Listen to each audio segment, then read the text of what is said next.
Guys, మేము మా 2.0 family కలిసి ఒక చిన్న పిక్నిక్లో పెట్టుకున్నాము. మాకు దగ్గరలో ఉన్న పడంపంతో లోవకెళ్ళి వండుకుంటున్నాము. సో దానికోసం అని చెప్పి కోడిపుంజు తీసుకున్నాము. సో అలా వెళ్తున్నాం. మేము చాలా రోజుల నుంచి అనుకుంటున్నాం వెళ్ళాలి వెళ్ళాలి వెళ్ళాలి అని, కానీ అవ్వట్లేదు. సో ఈ రోజుకి అయింది. ఆయన మా బావగారు. ఆయన ఏమంటున్నారంటే, నేను అడిగా, బావ ఈరోజు ఎవరు వంట అంటే మేమే వండుతాం, మీరు కనీసం చేయి కూడా వేయొద్దు, అంతా మేమే చూసుకుంటామని చెప్పి మాకు హామీ ఇస్తున్నారనమాట. సో అదే ధైర్యంతో మేము కూడా తోటలోకి వెళ్ళిపోయాము. ఆ చెట్టు కిందనే వంటలు చేసుకుంటాము. మా బావ మా మరుదులు అక్కడ క్లీన్ చేస్తున్నారనమాట. మా అన్నయ్య వంట కోసం అని చెప్పి పుల్లలేరుస్తున్నాడు. సో మేమందరం కూడా అలాగా అమ్మవారి దగ్గరికి వెళ్ళి దర్శనం చేసుకుందామని చెప్పేసి పిల్లలతో మేము అందరం కలిసి వెళ్ళాము. అలా అమ్మవారి దగ్గరికి వెళ్ళి ఆమెను చూసేసి పసుపు కుంకుమ పువ్వులతో పూజ చేసేసాము. మా పిల్లలు కొంచెం అలా అలా ఆడుకున్నారు కాసేపు.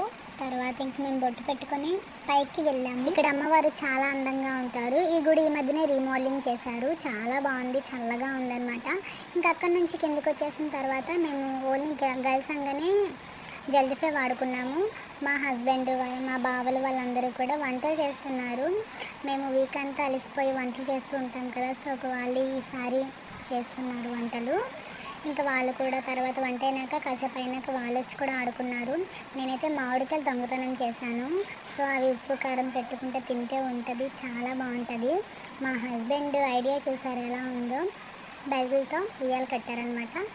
మా మరిది గారు బిర్యానీ కలుపుతున్నారు. మా అన్నయ్య మా హస్బెండ్ ఉల్లిపాయలు ఇవి కట్ చేస్తున్నారు అనమాట. సో లంచ్కి టైం అయింది కదా, సో మేము కొంచెం హెల్తీగా ఉండాలని చెప్పేసి వాళ్ళ ఆకులు అండ్ ఇస్తే ఆకులు రెండు కలిపి తెచ్చారనమాట. సో దాంట్లో ఫుడ్ పెట్టారు. మేమందరం చాలా బాగా తిన్నాము. నెక్స్ట్ ఎంత బాగుండారంటే, నాకు తెలిసి లేడీస్ కూడా ఇలా వండరేమో, అంత బాగుండారు. ఇంకంతా ప్యాకప్ అయిపోయింది, ఈవినింగ్ అయిపోయింది. మేమందరం కూడా ఇంటికి వెళ్ళిపోతున్నాం.